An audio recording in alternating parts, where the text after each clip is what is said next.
Assalamualaikum warahmatullahi wabarakatuh. Kembali lagi dengan saya Dewi Rama Fitri. Kali ini mata kuliah teknologi sediaan solid dengan topik sifat alir serbuk.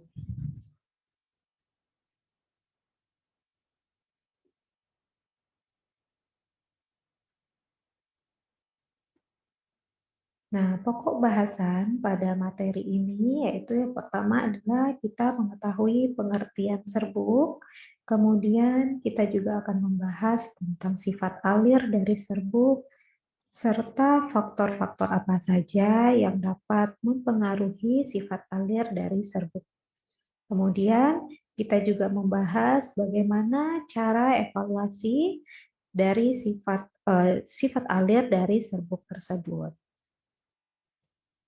Nah, pengertian serbuk merupakan sistem dua fase yang terdiri dari partikel diskrit dengan interaksi di antara gas dan permukaan internal padat. Kemudian material dikatakan serbuk jika berbentuk kering dan berupa partikel diskrit dengan ukuran maksimum di atas 1000 mikrometer berdasarkan British halaman 255. Jadi serbuk ini adalah partikel-partikel diskrit ya dengan ukurannya maksimum di atas 100 mikrometer. Kemudian kalau ukurannya di bawah 1000 mikro, katakanlah 100 atau 500 mikro. Kemudian ada juga di bawahnya lagi itu ukuran yang disebut dengan nanopartikel jika dia di bawah 1000 mikrometer. Nah, serbuk dapat mengalir di bawah tekanan. Jadi serbuk tersebut mempunyai sifat alir meski tidak diberikan tekanan, namun serbuk masih dapat mengalir.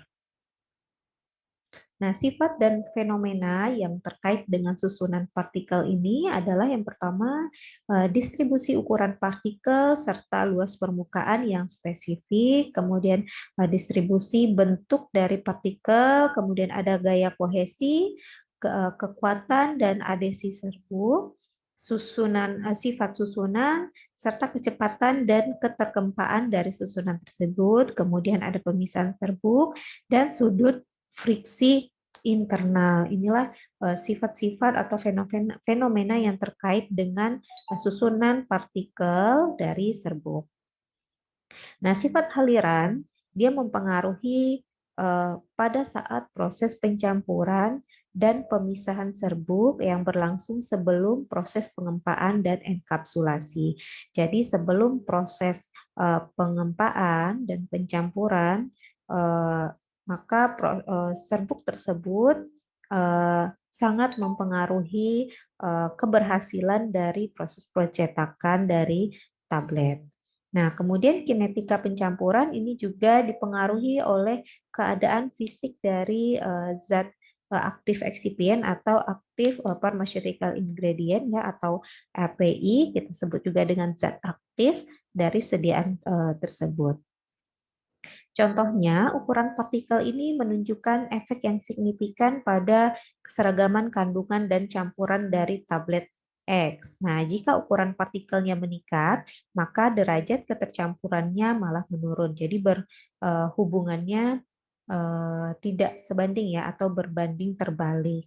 Kemudian jika ukuran partikelnya semakin mengecil, maka derajat ketercampurannya malah semakin meningkat. Jadi partikel tersebut akan tercampur secara homogen dan dapat menjamin keseragaman kandungan dari suatu campuran yang nanti campuran tersebut akan dilanjutkan untuk proses pembuatan atau pencetakan tablet. Nah, eksipien atau bahan tambahan yang semakin mengalir bebas dan partikel semakin abrasif akan memfasilitasi pemecahan aglomerat obat.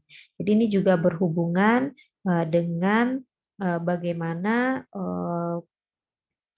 proses dari tablet tersebut nanti pecah di lambung pada saat obat tersebut konsumsi. Nah, faktor-faktor yang mempengaruhi sifat aliran yang pertama adalah ukuran dan distribusi ukuran partikel. Kemudian faktor bentuk dan morfologi permukaannya, kemudian moisturage dan muatan listrik. Moisturage dan muatan listrik ini maksudnya adalah kadar kelembaban dari si partikel tersebut, kemudian bobot jenisnya, kohesi dan pemadatan selama penyimpanan. Nah, serbuk biasanya akan mengabsorpsi lembab. Jadi dia selama penyimpanan biasanya serbuk itu akan menyerap lembab yang ada di sekelilingnya, sehingga penyerapan lembab tersebut akan mempengaruhi atau merubah sifat fisika dan kimia dari partikel-partikel serbuk. Bisa saja partikel-partikel tersebut bisa melunak, bahkan melebur atau menghasilkan cake ketika dia menyerap lembab dan air di sekelilingnya. Kemudian efek temperatur juga mempengaruhi sifat aliran. Kemudian sifat alir serbuk. Sifat alir serbuk pada saat proses formulasi sediaan serbuk maupun sediaan tablet sebelum dilakukan proses cetak tablet harus ditambahkan bahan pembantu atau bahan tambahan yang disebut dengan yang berfungsi sebagai glidan ya. Fungsinya yaitu memperbaiki sifat alir pada serbuk yang serbuk tersebut memang mempunyai sifat alir yang buruk. Jadi salah satu solusinya jika nanti kita temui bahwa pada saat evaluasi serbuk sifat alirnya masuk ke dalam kategori sifat alir buruk, maka kita dapat menambahkan bahan tambahan atau bahan eksipien yang dimasuk dalam kategori glidan. Nah, glidan ini apa saja? Itu bisa berupa talkum, kemudian pati, silikon dioksida, dan lain-lain. Nah, partikel dari senyawa glidan ini atau berfungsi sebagai glidan harus jauh lebih halus dan lebih kecil ya ukuran partikelnya dari tuan rumah. Tuan rumah dimaksud di sini adalah zat aktif dan bahan-bahan tambahan lainnya. Nah, cara kerja dari si glidan ini adalah melicinkan ketidakteraturan bentuk dari ukuran partikel tadi. Tadi kita sudah bahas bahwa bentuk dari partikel itu juga mempengaruhi sifat alir serbuk. Nah, sifat alir dari serbuk tersebut.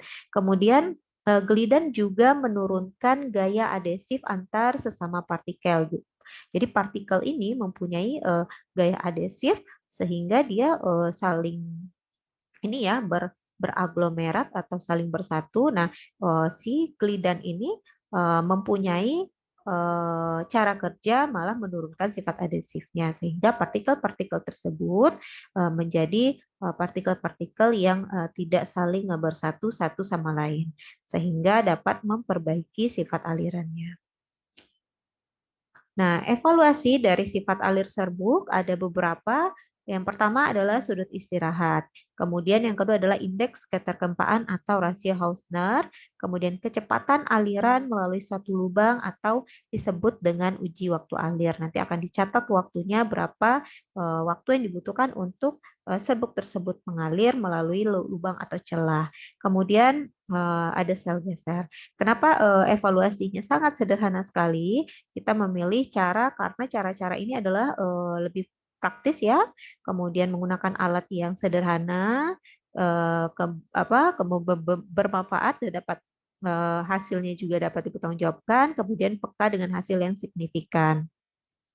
Nah, kita lihat satu persatu. Yang pertama adalah sudut diam atau sudut istirahat. Sudut diam atau sudut istirahat ini adalah suatu karakteristik yang terkait dengan friksi antar partikel. Jadi gesekan-gesekan antar sesama partikel ini atau resistensi terhadap gerakan di antar partikel. Jadi masing-masing partikel mempunyai gaya pada saat dituangkan gitu, dia akan bergerak satu sama lain dan terjadilah friksi-friksi antar partikel tersebut. Nah, metode sudut diam ini sangat mudah dan sangat sederhana sekali, tidak menggunakan alat-alat yang terlalu canggih. Yang pertama kita ukur ketinggian corong yang dilewati oleh serbuk yang akan kita alirkan atau ketinggian timbunan serbuk tersebut. Nah, dasarnya dari timbunan serbuk itu kita buat suatu eh, ini ya diameter tetap. Nah, kemudian diukur eh, setelah si partikelnya dilewatkan melalui corong, kemudian akan terbentuklah tumpukan ya atau gundukan dari si partikel dari si serbuk tadi. Kemudian baru kita ukur sudutnya antara diameter dengan sudut atau ketinggian dari serbuk yang terbentuk. Nah, sifat aliran ini eh, berkaitan dengan sudut istirahat. Nah, kita ukur kalau misalnya sudutnya, derajatnya masuk kategori ya, jadi ada sifat alirannya dan sudut istirahatnya. Jika sudut istirahat, jadi seperti yang tadi kita ukur, mempunyai derajatnya sekitar 30, berarti sifat aliran dari serbuk tersebut adalah bagus sekali. Begitu juga dengan sudutnya, jika derajatnya yang kita dapatkan adalah lebih dari 66 derajat Celcius, bukan Celcius, maaf, maka sifat aliran dari serbuk tersebut adalah sangat-sangat buruk. Nah, jadi ini adalah kategori sifat aliran berdasarkan sudut istirahat dari si serbuk tersebut. Kemudian untuk melakukan eksperimen atau percobaan dari sudut istirahat, kita hanya membutuhkan corong. Yang pertama ya, tinggi corong harus dijaga 2-4 cm dari puncak tumpukan serbuk. Jadi kebayang kan, kalau serbuk kita lewatkan kepada satu lubang atau celah ya, dia akan tertumpuk dan membuat tumpukan atau seperti gunung ya serbuknya itu. Nah, sudut istirahat itu ditentukan dengan cara kita ukur tinggi tumpukan, kemudian dihitung dengan rumus tan tinggi per 0,5 dari dasar serbuk tadi. Kemudian indeks keterkempaan dan perbandingan Hausner. Nah, indeks keterkempaan ini di alatnya juga sangat sederhana sekali, itu hanya menggunakan gelas ukur. Fungsinya adalah untuk mengetahui indeks keterkempaan dari sediaan serbuk tersebut, apakah bisa atau layak dibuat dalam sediaan tablet, di mana tablet itu kan merupakan proses pencetakan dengan adanya proses pengempaan ya. Nah, prosedur dasar indeks keterkempaan yang pertama mengukur volume sesungguhnya disebut dengan F0. Jadi serbuk tersebut dimasukkan ke dalam gelas ukur, dilihat volumenya berapa, itu V0. Kemudian diukur volume pemampatan akhir setelah serbuk yang ada di dalam gelas ukur tadi kita lakukan proses pemampatan atau pengetapan selama 100 kali. Jadi dihitung kalau kita manual ya, kalau di industri tentu sudah lumayan canggih dan alatnya langsung bisa disetting untuk 100 kali ke mampatan atau di pengetapan 100 kali. Nah, kalau kita manual berarti kita harus melakukan proses pengetapan atau pemampatan secara manual selama 10 kali. Jadi nanti untuk perhitungan indeks keterkempaannya 100 dikali V0 dikurang VF atau volume akhir dibagi V0. Nah, untuk prosedur dasar Hausner itu kita menentukan berdasarkan bobot jenis ruahan. Ada P ruahan dan ada P mampat, yaitu atau bobot jenis pemampatan. Jadi nanti dihitung rasio Hausnernya P ruah dibagi P mampat. Nah, untuk kategori indeks keterkempaan dan perbandingan Hausner ini ada memberikan karakteristik dari aliran tersebut. Jika indeks keterkempaannya kecil dari 1, maka karakteristik alirannya sangat bagus sekali. Kalau misalnya indeks keterkempaannya 15, berarti dia masuk ke dalam kategori bagus untuk karakteristik alirannya. Nah, sedangkan kalau indeks keterkempaannya di atas 38, maka karakteristik alirannya sangat-sangat buruk. Begitu juga dengan rasio Hausner. Jika rasio Hausnernya 1 sampai 1,1, maka bisa kita artikan bahwa karakteristik alirannya bagus sekali. Begitu juga dengan ketika rasio Hausnernya di atas 1,6, maka karakteristik aliran dari serbuk yang kita lakukan pengujian itu adalah sangat-sangat buruk sekali. Nah, hasil pengujian itu dipengaruhi oleh yang pertama diameter tabung silinder yang digunakan, karena kita menggunakan ini ya, harusnya menggunakan tabung silinder, tapi untuk sederhananya kita bisa menggunakan gelas ukur ya. Kemudian jumlah waktu pemampatan serbuk hingga dicapai bobot jenis mampat. Ini untuk alat ini ya, alat yang digunakan untuk pengujian rasio Hausner. Kemudian massa material yang digunakan juga mempengaruhi, dan rotasi sampel selama pemampatan itu juga mempengaruhi hasil rasio Hausner.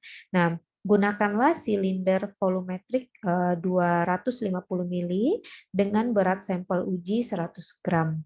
Itu salah satu untuk supaya hasilnya bisa dapat lebih valid ya. Nah, alat uji ini yang ada di industri yang saya bilang tadi untuk volume pemampatan kita menggunakan alat ini. Jadi nanti serbuknya dimasukkan ke dalam tabung gelas ukur ini ya, masukkan ke sini. Nanti kita lihat berapa F0-nya, berarti F0 adalah volume serbuk sebelum dilakukan proses pengetapan atau pemampatan. Kemudian dilakukan pemampatan selama 100 kali, karena alatnya sudah otomatis, berarti kita tinggal men-setting jumlahnya berapa kali pemampatan di sini. Nah, setelah itu kita lihat volume serbuk setelah pemampatan 100 kali dan dimasukkan ke dalam rumus tadi. 100 dibagi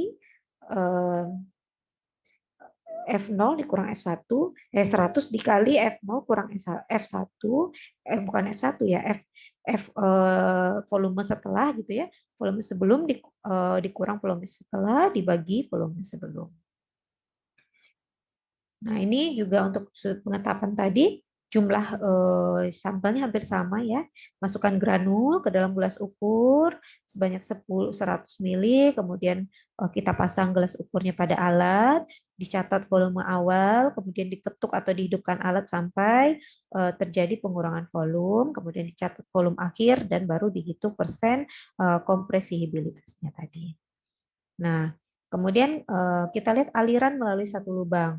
Itu merupakan kecepatan aliran ketika serbuk kita masukkan ke dalam suatu lubang. Nah, kecepatannya itu bisa dipengaruhi oleh yang pertama diameter dan bentuk lubang. Kalau diameternya mempengaruhi ya, apakah diameternya besar atau diameternya lebih kecil. Kemudian dari bentuk lubangnya juga mempengaruhi. Kemudian tipe material dari alat juga mempengaruhi, apakah alat tersebut kalau plastik biasanya kalau digunakan plastik atau besi, kemudian tinggi ruahan dari serbuk tersebut. Nah, waktu yang dibutuhkan oleh 100 gram serbuk per 10 detik. Jadi dihitung menggunakan stopwatch.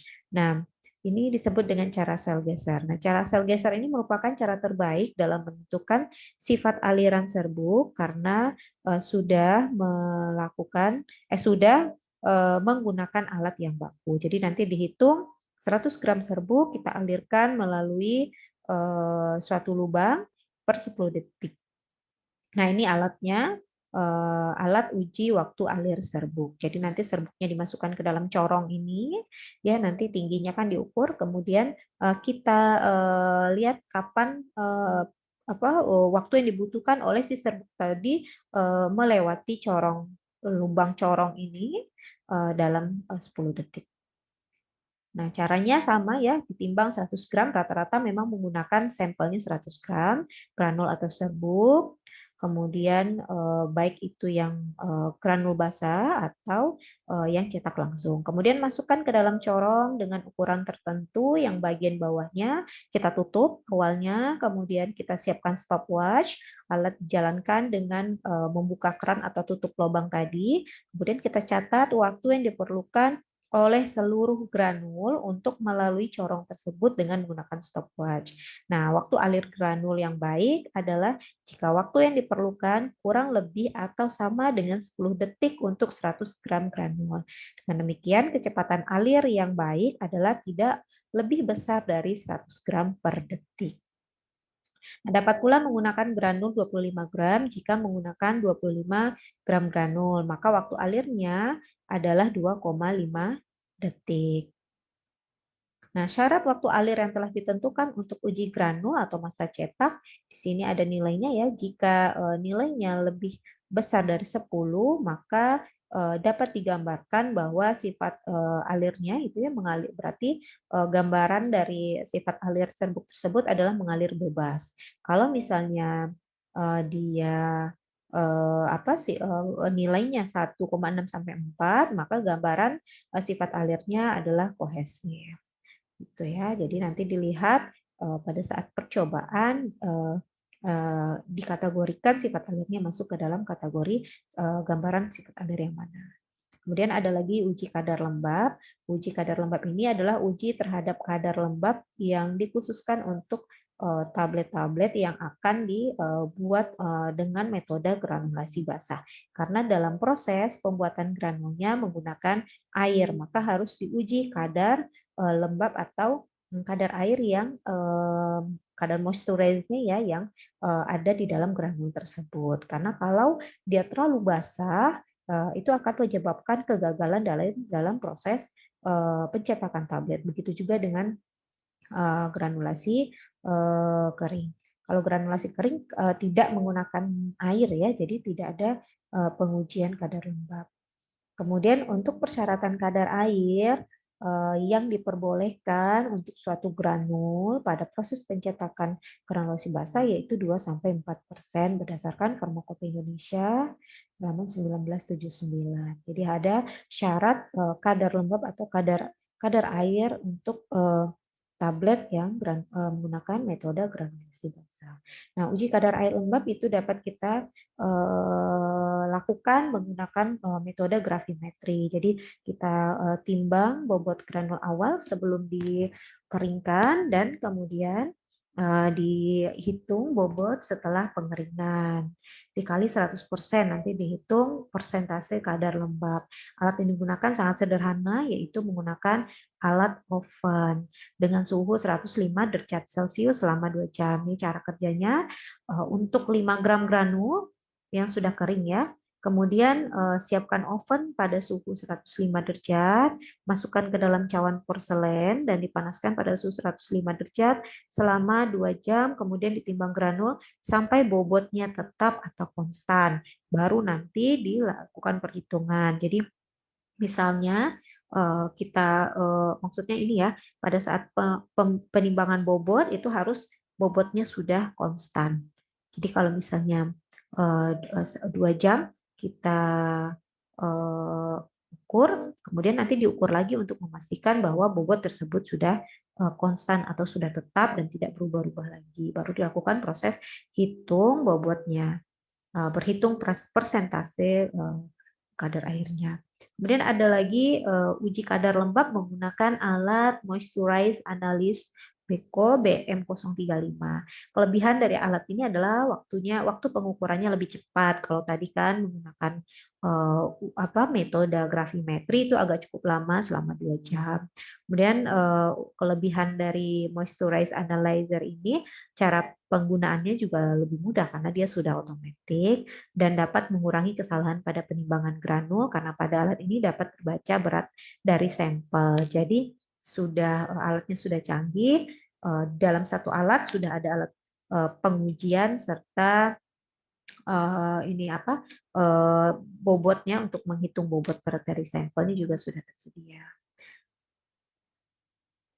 Baik, demikian materi dari saya.